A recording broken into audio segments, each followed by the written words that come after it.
Okay, this week Square Enix dropped a new demo for Final Fantasy VII Rebirth, which I think we could assume is going to be the next big PlayStation 5 title. I haven't had time to take a look at it, but John certainly has, and I'd be fascinated to hear what you think of it. Yeah, so game-wise, I'm very excited by this. I think it's they basically show the flashback scene where Cloud and Sephiroth return to his hometown, although obviously that gets crazy. But you go up to the old reactor with Tifa, and Sephiroth burns the town to the ground on the way out after discovering his mother, Genova, I guess.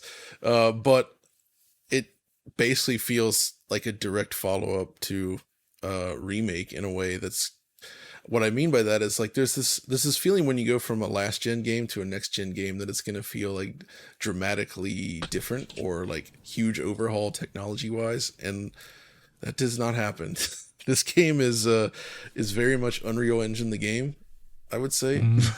Really? Yeah, no, so artistically, I think they're doing a lot of great stuff. The cutscenes still look amazing, and I think there's a lot of good design elements in here. But I was surprised by some of the rough edges in the demo, shall we say, specifically in regards to both image quality and texture.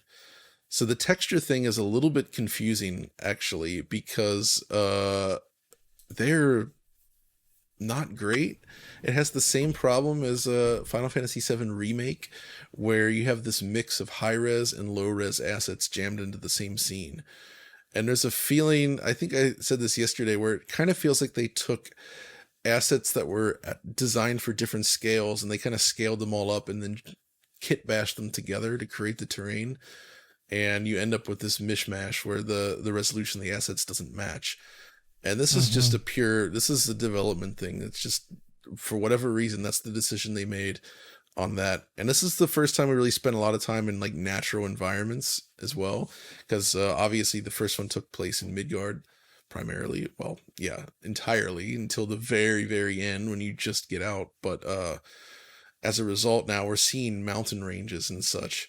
And this really reveals the problem a lot. And I didn't expect this because when you look at the trailers and you look at the game, and I guess the original's like this as well, like it makes a really strong impression, but if you look too closely, the seams are visible. You know what I mean? Does that make sense? It does make sense, but it is interesting because when you look back at Final Fantasy VII, the first one, the first remake, it Right. actually seemed to hold together really, really beautifully. I mean, is that still the case here? I would It's say just these weird.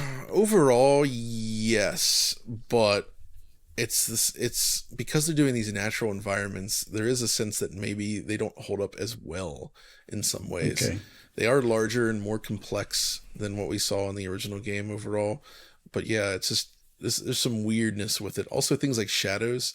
Their shadow cascade distance is remarkably short, especially indoors. Like you have sunlight pouring in from outside. You see the shadow of the window casing on the floor.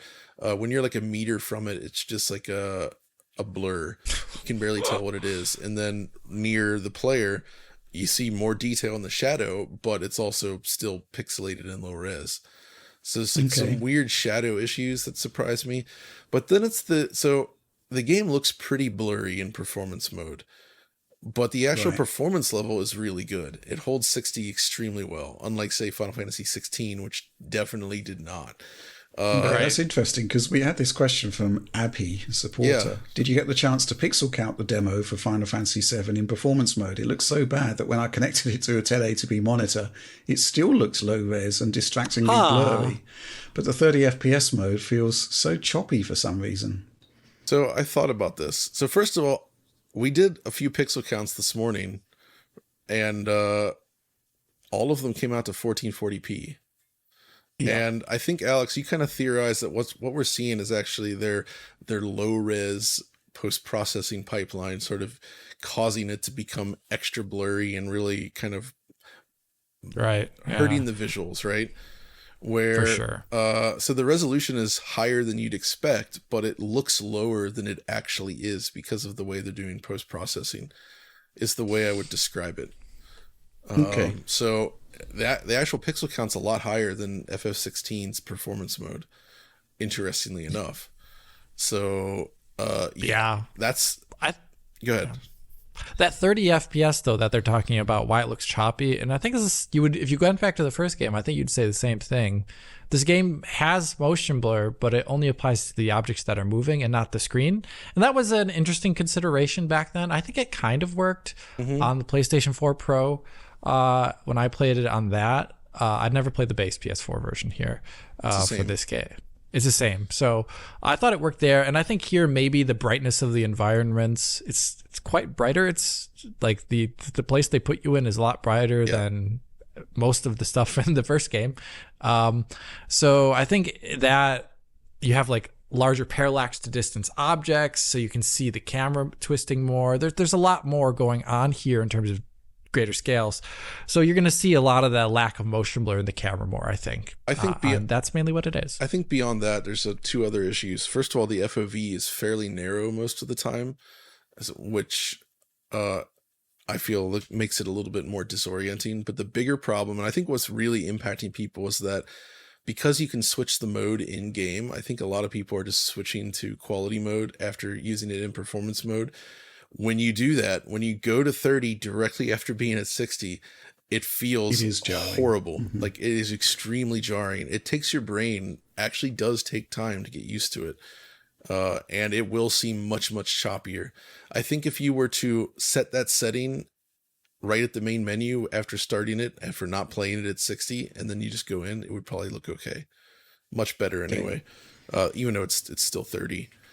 But okay, we got this other question here from Julian Schneiter. Given the performance/visual profile we've seen on some other large environment UE4 games, are you going into Final Fantasy VII Rebirth concerned at all? And if you've played the demo, has that affected your feelings either way? I think we're talking about stuff like traversal stutters and stuff like that. I haven't seen anything like that. It's performance-wise, I don't really think there's much to complain about in the demo, at least that I've seen, where it's been a solid 60 throughout. Right. Okay. I haven't actually measured it yet, mind you, but it feels very smooth, which I'll give them credit for. That, they do sacrifice some things, but at least it's very fluid. Okay, fair enough. Anything more to add to this? I mean, I guess you're going to be on point for the taking a look at this one for review, even though you didn't think you'd have time. Yeah, it can't, I plan to do that. And, they also put out that state of play this week. And I think if you actually look at that, it gives a little more insight into just the fact that there's a ton of variety in it. Like, there's so much stuff and so many places that you go that all have a very different look, that I can see why. I feel like in a way and the thing is a lot of the other scenes in the state of play are very bright and colorful and attractive, where this old reactor that they're exploring going in these mountains, it's very gray and kind of monochromatic, and it really highlights some of the limitations in Unreal Engine, like the indirect lighting or lack thereof. As Alex always likes to say, if you like blue, you'll be happy. You got it everywhere. You got it everywhere. Every time you step into the shadows, it's blue. So they got that. But the rest of the scenes in this video here, look, there's a lot of cool looking stuff. So, but yeah, the image quality thing, it's super weird, and it's a shame that they have such a surprisingly high rendering resolution, yet they're kind of squandering it. And I'm wondering, I haven't looked closely at like what AA they're using or whatnot. It's extremely aggressive, I would say. Like, actual aliasing is almost non-existent, but at the expense of extreme blur instead. There's no actual need to service legacy PlayStation consoles here, though. So is there a PlayStation 5 difference from what you've seen so far? 60 FPS apart. That's the main thing that I've noticed. Okay. It's hard to say. The demo doesn't cover enough areas. I guess one other thing I would say with the demo that kind of annoyed me a little bit is that because you're traversing these natural spaces like mountains, I don't feel like they handle the animation on that sort of terrain as well as I'd like, because running across mountain surfaces requires a lot of like work on the foot placement, like the inverse kinematics and such, and varying the animation to sort of like match the terrain. And it doesn't really do that. It feels like you're just running over the typical flat surfaces. So it feels a little bit janky compared to the original game, which was almost not which was pretty much devoid of those types of environments. So I don't know. We'll see. I'm still excited for the full game, but it definitely has some rougher technical edges than expected. Okay. Interesting. They should be, front and center in the demo they put out. Yeah. Interesting choice for a demo then. Yeah, it is very interesting.